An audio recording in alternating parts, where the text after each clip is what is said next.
The first time I saw Julian Ashwood, he was bleeding in an alley behind the old theater. His knuckles raw and his eyes wild with a fire that refused to die. I was 17, a runaway kid with nothing but a backpack and a chip on my shoulder. And he was the heir to a fortune nobody in this coastal Maine town dared speak of. By the time I reached him, the world had already tried to break him, but I swore it wouldn't succeed again. I'd been wandering the streets of Bar Harbor that summer of 2005. A skinny kid named Ethan Carver with nowhere to go after my dad kicked me out for kissing a boy at school. The town was small, its charm reserved for tourists who didn't know the whispers behind closed doors, whispers about the Ashwood family, their crumbling mansion on the cliffs, and the son they'd locked away like a dirty secret. I didn't know Julian then, but I knew pain when I saw it. His pain called to mine. He was leaning against the brick wall, blood trickling from a split lip, his white shirt torn at the shoulder. Two older Guystown bullies who'd probably never left this place had just walked away, laughing. I should have kept walking too. But something about the way Julian's hands shook as he wiped the blood from his face made me stop. "You okay?" I asked, my voice barely above the hum of the distant ocean. He looked up, his green eyes sharp like sea glass, cutting through me. "Do I look okay?" His voice was low, bitter, but there was a crack in it, like he was holding back a scream. I didn't know what to say, so I offered him the only thing I had, a crumpled bandana from my pocket. He stared at it, then at me, like he was trying to figure out why I cared. He took it anyway. That was the start of us, though neither of us knew it then. Julian was 19, the only son of the Ashwood family, whose name still carried weight despite their fall from grace. His father, Richard Ashwood, had been a shipping magnate before scandal and debt reduced their legacy to a decaying estate and a son nobody wanted to acknowledge. Julian was gay, and in a town like this, that was enough to make him a ghost. His family had sent him to conversion therapy the year before, and the rumors said it had left him hollow. But I saw something else in him that night, a spark, a defiance that refused to be snuffed out. We started meeting in secret, in the places nobody looked, the abandoned pier at dusk, the woods behind the high school, the attic of the old library where dust motes danced in slants of light. Julian told me about the nights he'd spent locked in his room, the Bible verses his mother quoted to fix him, the way his father's silence cut deeper than any words. I told him about my dad's fist, my mom's tears, and the way I'd learned to hide who I was until I couldn't anymore. We were two broken pieces, but together, we started to feel whole. One night, under the stars on that pier, Julian kissed me. It was quick, desperate, like he was afraid the world would catch us and rip us apart. My heart pounded so hard I thought it might break my ribs. "Ethan," he whispered, his breath warm against my cheek. "If they find out, they'll destroy us." I held his face, my thumbs brushing the sharp lines of his jaw. "Let them try," I said, and for the first time, I saw him smile a real smile. Not the guarded one he wore for the world. But Bar Harbor wasn't kind to boys like us. The town was a pressure cooker of gossip and judgment. And Julian's family was its own kind of prison. His father had plans for him, a marriage to a senator's daughter, a role in reviving the Ashwood name. Julian was their last hope. Their abandoned heir, as the locals called him, expected to bury his truth to save their legacy. Every time we met, I could feel the weight of it pressing down on him, the fear that one wrong move would cost him everything. By August, we were reckless.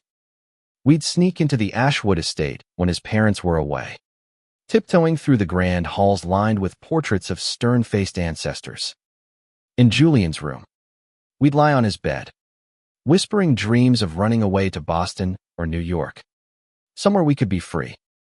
He'd trace the scars on my knuckles, marks from fights I'd never won, and I'd kiss the faint bruises on his wrists, remnants of a past he wouldn't fully share. We were falling in love, and it was the most dangerous thing we'd ever done. One night, we got caught. It was my fault. I'd convinced Julian to meet me at the lighthouse, a place we thought was safe. But his cousin, Marcus, had followed us. Marcus was everything Julian wasn't: loud, cruel, and loyal to the family's warped sense of honor. He saw us holding hands, our silhouettes framed against the lighthouse's beam.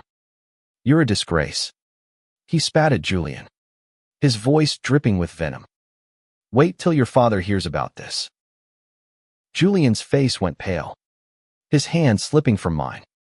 I wanted to punch Marcus, to scream, to do anything to protect him.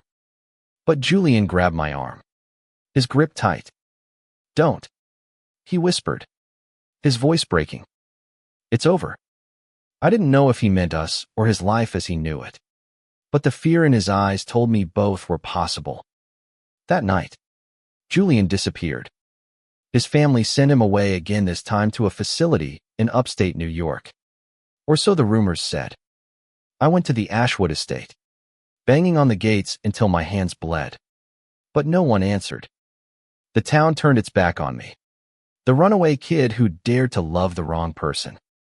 I left Bar Harbor the next week, hitchhiking south, carrying nothing but the bandana Julian had kept, now stained with his blood and my tears. For years, I thought I'd lost him forever.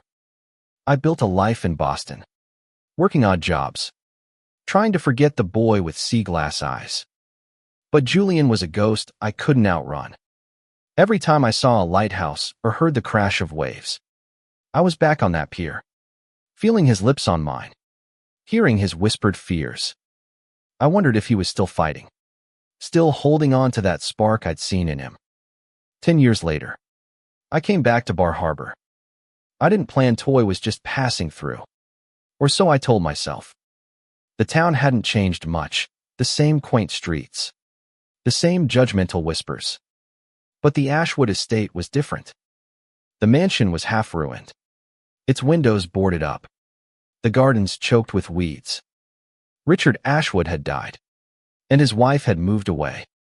Julian, the rumors said, was back, living alone in the wreckage of his family's legacy.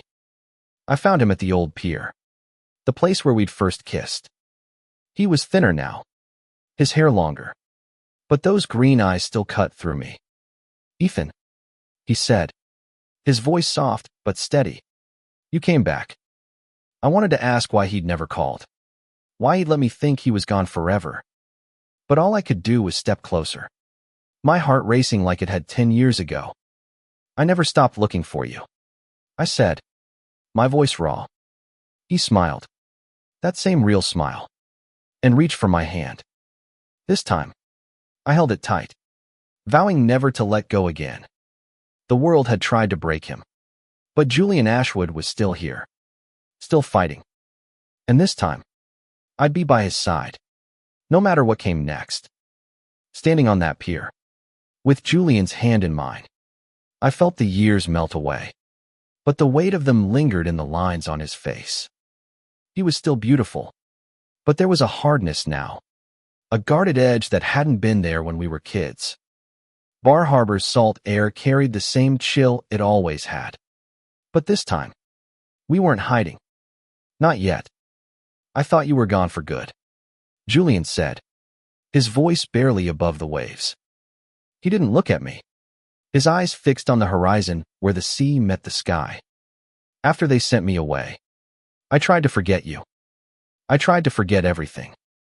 His fingers tightened around mine, and I could feel the tremor in them, the ghost of old wounds. I wanted to ask what had happened in those 10 years, what they'd done to him in that facility, but the words stuck in my throat.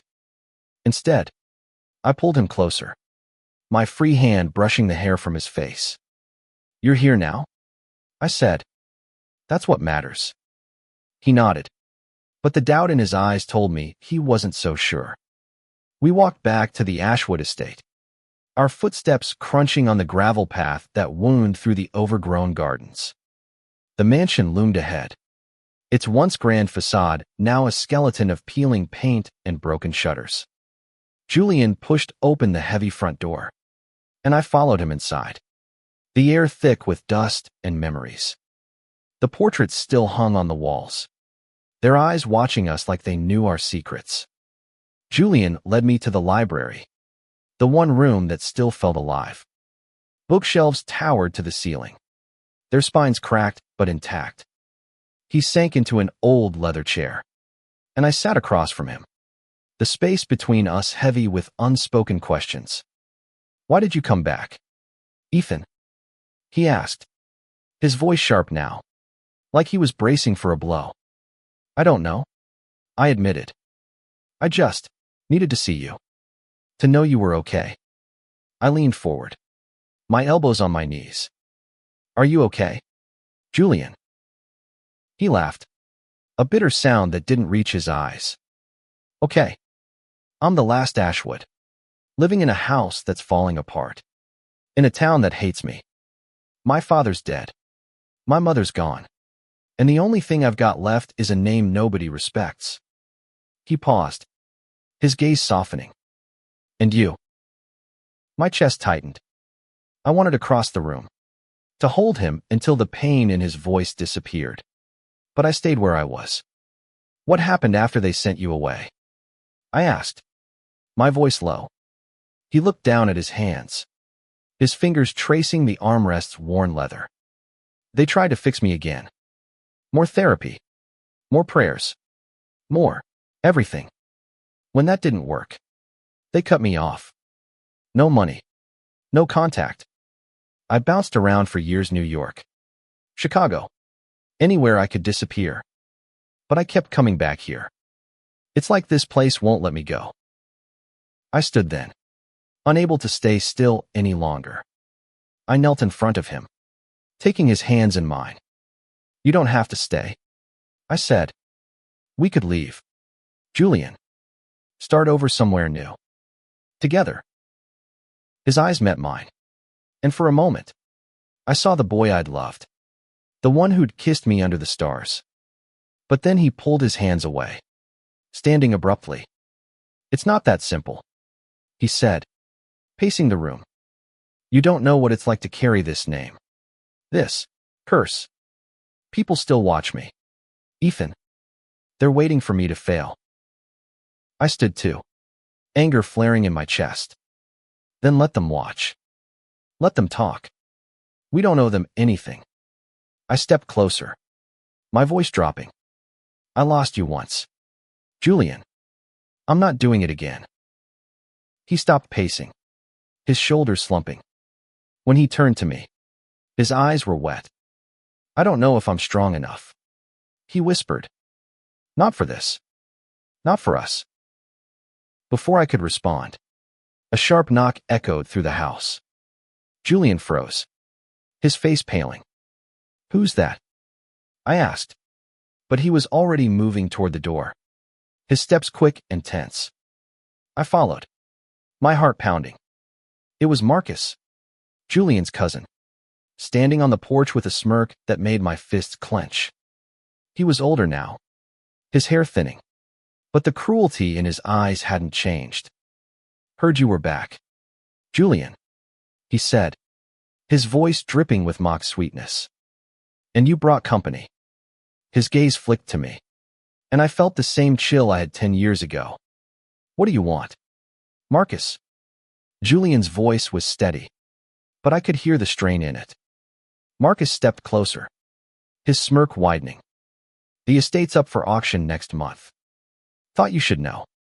Unless you've got a miracle tucked away, this place is gone. And so's your precious legacy." He glanced at me again, his eyes narrowing. "You're still picking the wrong friends, cousin." I stepped forward, ready to shove him off the porch. But Julian grabbed my arm. "Don't," he said, echoing that night at the lighthouse. Marcus laughed and walked away, his footsteps fading into the night.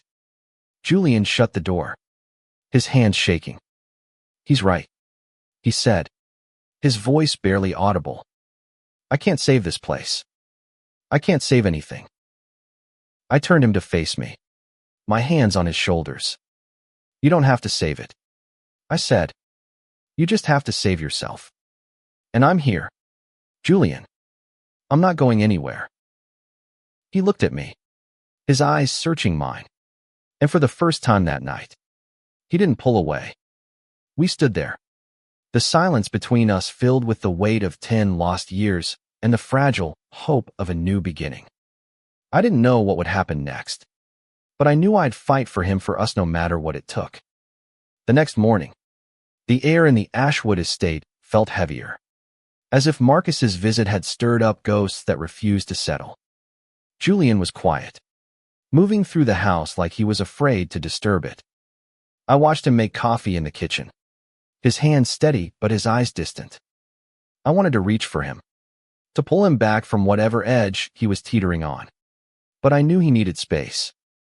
For now, we spent the day sorting through the mansion's relics, old letters, faded photographs, legal documents yellowed with age. Julian said he was looking for something to save the estate, but I could tell it was more than that. He was searching for a piece of himself, something to prove he wasn't just the abandoned heir everyone thought he was. I helped him, not because I cared about the house, but because I cared about him. In the attic, we found a box of his childhood things, drawings of ships, a model lighthouse, a journal with his handwriting scrawled across the pages. I flipped through it, my heart aching at the words of a younger Julian, dreaming of a world that wouldn't judge him. You were always a dreamer, I said, holding up a sketch of 2 boys holding hands under a starry sky. He took the drawing, his fingers brushing mine. I used to think dreams were enough, he said softly. But they don't pay bills or stop auctions. He set the drawing down, his jaw tight. I'm going to lose this place, Ethan. And then what am I? I knelt beside him, the attic's wooden floor creaking under my weight. You're not this house, I said. You're not your family's name. You're Julian Ashwood, the guy who fought to survive when everyone tried to break him. And you're enough. He looked at me, his eyes softening, and for a moment, I thought he might kiss me. But then he stood, dusting off his jeans. Come on, he said. There's something I need to show you. He led me to the cliffs behind the estate, where the ocean stretched out like a promise. There was a small bench there, weathered but sturdy, facing the sea. My grandfather built this, Julian said, sitting down. He used to bring me here when I was a kid, before everything went wrong. He said the ocean doesn't care who you area, it just keeps going. I sat beside him, our shoulders touching. Maybe that's what we need to do, I said. Keep going. He turned to me, his face close enough that I could see the flecks of gold in his green eyes. You make it sound so easy, he said. But there was no bitterness in his voice, now just a quiet longing. I reached for his hand, and this time, he didn't pull away. We sat there, watching the waves, the world fading until it was just us. But the world never stays quiet for long. That afternoon, a letter arrived from the bank, confirming what Marcus had said. The estate was set to be auctioned in 3 weeks. Julian read it in silence, his face unreadable. When he finally spoke, his voice was steady but cold. I'm going to fight for this place, he said. Not for my father, not for the name, for me. I nodded, knowing this was about more than the house. It was about reclaiming the life he'd been denied. What's the plan? I asked. He spent the next few days meeting with lawyers, digging through financial records, calling old family contacts. I stayed by his side, running errands, making coffee, listening when he needed to vent. The town was buzzing with gossip. Julian Ashwood, the prodigal son, trying to save his legacy. Some people admired his grit. Others whispered that he was doomed to fail. I didn't care what they thought. I saw the fire in Julian's eyes, The same fire I'd seen in that alley all those years ago. One night, after a long day of dead ends, we ended up back at the pier. The stars were out, just like they'd been when we were kids. Julian leaned against the railing. His shoulders slumped. I don't know if I can do this, he admitted. What if it's all for nothing? I stepped closer, my hand finding his. It's not for nothing, I said. You're fighting for yourself, Julian. That's everything. He turned to me, his eyes searching mine. Then, slowly, he leaned in and kissed me. It wasn't desperate like that first kiss 10 years ago, it was sure. Steady, like he was finally claiming something for himself. I kissed him back, my hands tangling in his hair, the ocean's roar drowning out the world. When we pulled apart, he rested his forehead against mine. I don't deserve you, he whispered. You don't get to decide that, I said, smiling. I'm here because I want to be. Because I love you. The words hung between us, raw and true. Julian's eyes widened, and for a moment, I thought he might bolt. But then he smiled, a real smile that lit up his face. I love you too, he said, and it was the most beautiful thing I'd ever heard. We were so caught up in each other that we didn't hear the footsteps until it was too late. Marcus's voice cut through the night like a blade. Well, isn't this sweet? He said, stepping into the light of a nearby street lamp. He wasn't alone. Two men stood behind him, their faces hard. You never learn, do you, Julian? My heart sank. I knew that look in Marcus's eyes. This wasn't just about the estate anymore. This was personal. Marcus's shadow loomed over the pier, his smirk a cruel echo of the past. The two men behind him cracked their knuckles, their eyes locked on us like predators. Julian's hand tightened in mine, but his face was calm, resolute. Go home, Marcus, he said, his voice steady. This doesn't concern you. Oh, it concerns me, Marcus said, stepping closer. You're about to lose everything. Cousin. The estate. Your name. Whatever's left of your dignity. And now you're parading around with him. He jerked his head toward me, his lip curling. You're making it too easy. I stepped in front of Julian, my fists clenched. Back off, I said, my voice low. I wasn't the scared kid I'd been 10 years ago. I'd fought my way through too many hard years to let Marcus intimidate me now. But Julian pulled me back, his hand firm on my arm. Don't, he said, his eyes never leaving Marcus. He's not worth it. Then, to Marcus, he said, you want the estate. Take it. But you don't get to control me anymore. Marcus laughed, but there was no humor in it. You think you're free. This town will never let you be. You'll always be the Ashwood failure. He nodded to the men behind him, and they started forward. What happened next was a blur. I shoved Julian behind me, my body moving on instinct. One of the men swung, and I ducked, landing a punch that sent him staggering. The other grabbed my arm, but Julian was there, pulling him off me. We fought back to back, the pier creaking under our feet, the ocean roaring like it was cheering us on. Marcus didn't join the fight, just watched, his smirk fading as we held our own. When it was over, the two men limped away, muttering curses. Marcus stayed where he was, his face a mask of rage. This isn't over, he spat before turning and disappearing into the night.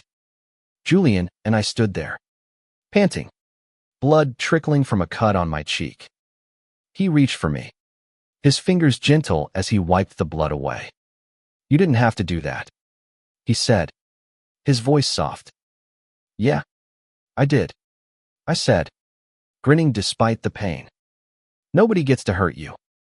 Not while I'm here.